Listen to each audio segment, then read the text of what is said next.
નર્મદા નદી પર આવેલો બરગી ડેમ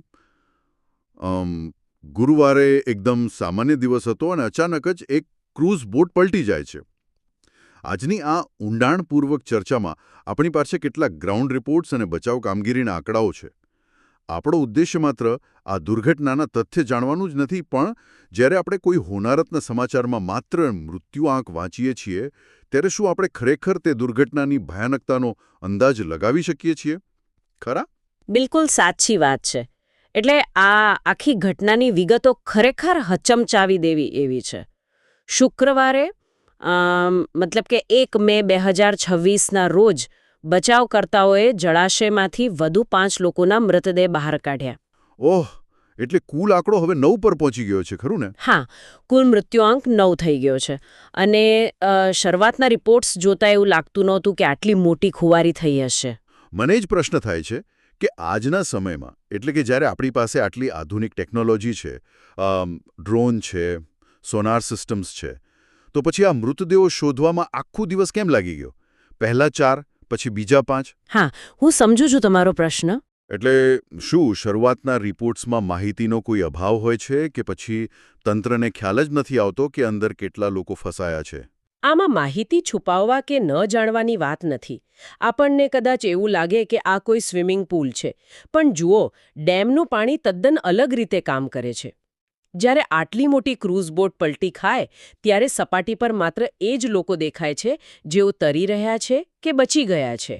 હા, એટલે એ તો તરત નજરમાં આવી જાય. બરાબર. પણ પાણીની નીચે એટલે કે ડેમના ઊંડા તળિયે કાદવ અને ઝીણી માટીને કારણે દૃશ્યતા મતલબ કે વિઝિબિલિટી લગભગ શૂન્ય થઈ જાય છે. પાણીના અંડરવોટર વહેણ પણ બહુ જ મજબૂત હોય છે. એટલે ડાઇવર્સ માટે પાણીની અંદર એ ફસાયેલી બોટના કાટમાળમાં નેવિગેટ કરવું અત્યંત મુશ્કેલ બની જતું હશે. હા, ચોક્કસ. એટલે આ શરૂઆતના આંકડાઓ તો માત્ર હિમશિલાની ટોચ સમાન, એટલે કે ટિપ ઓફ ધી આઇસબર્ગ જેવા હોય છે. જેમ જેમ બચાવ કામગીરી ઊંડાણપૂર્વક થાય છે, તેમ તેમ દુર્ઘટનાની સાચી ગંભીરતા સામે આવે છે. સાચી વાત. એટલે એમ કહી શકાય કે શરૂઆતના આંકડાઓ જાણે કોઈ મોટા પુસ્તકના માત્ર મુખપૃષ્ઠ જેવા છે. એકદમ સાચું. અને આ મોડું આવતું સત્ય એ વાતનો પુરાવો છે કે બોટ પલટી ત્યારે પરિસ્થિતિ સંપૂર્ણપણે અંકુશ બહાર જ જતી રહી હશે.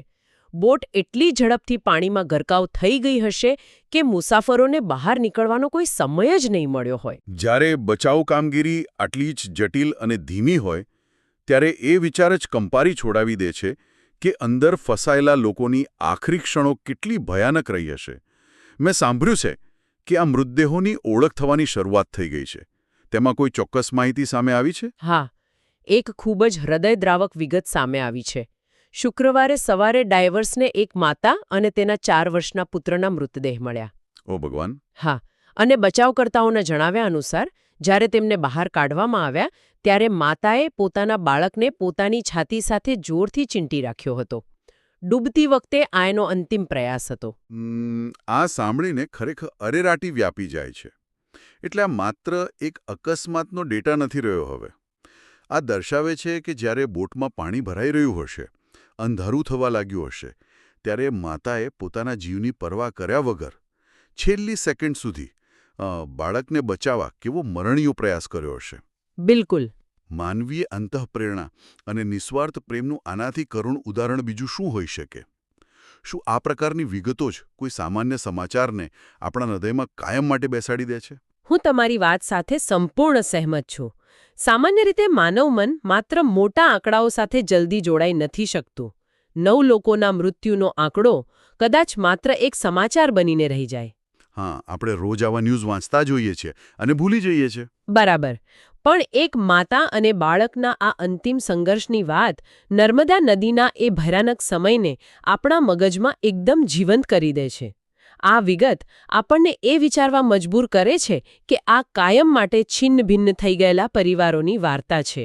એકદમ સાચી વાત કહી તમે. બરગી ડેમની આ દુર્ઘટના આપણને યાદ અપાવે છે કે કુદરતી કે માનવ સર્જિત ખામીઓ કેટલી નિર્દયતાથી જિંદગીઓને ખતમ કરી શકે છે. બધું જ ગણતરીની સેકન્ડોમાં બદલાઈ જાય છે. અને સૌથી મોટી અને દુઃખની વાત એ છે કે આ એવી આફત છે જેને યોગ્ય સુરક્ષા વ્યવસ્થાથી કદાચ રોકી શકાય હોત. અને ત્યાં જ સૌથી મોટો પ્રશ્ન ઊભો થાય છે. આ અહેવાલ આપણે સાંભળ્યો, પરંતુ આ દુર્ઘટના પછી એ વિચાર ચોક્કસ આવે કે જળાશયોમાં ચાલતી આવી વ્યાવસાયિક ક્રૂઝ બોટ્સ માટે મુસાફરોની ક્ષમતા અને સુરક્ષાના કયા કડક નિયમો હોવા જોઈએ? શું ભવિષ્યમાં આવી અટકાવી શકાય તેવી દુર્ઘટનાઓ રોકવા માટે તંત્ર માત્ર કાગળ પર નિયમો બનાવે છે કે પછી ખરેખર ગ્રાઉન્ડ લેવલ પર પૂરતી સુરક્ષા વ્યવસ્થા સુનિશ્ચિત કરી રહ્યું છે? આ એક એવો પ્રશ્ન છે જેના પર આપણે સૌએ ગંભીરતાથી વિચાર કરવાની જરૂર છે.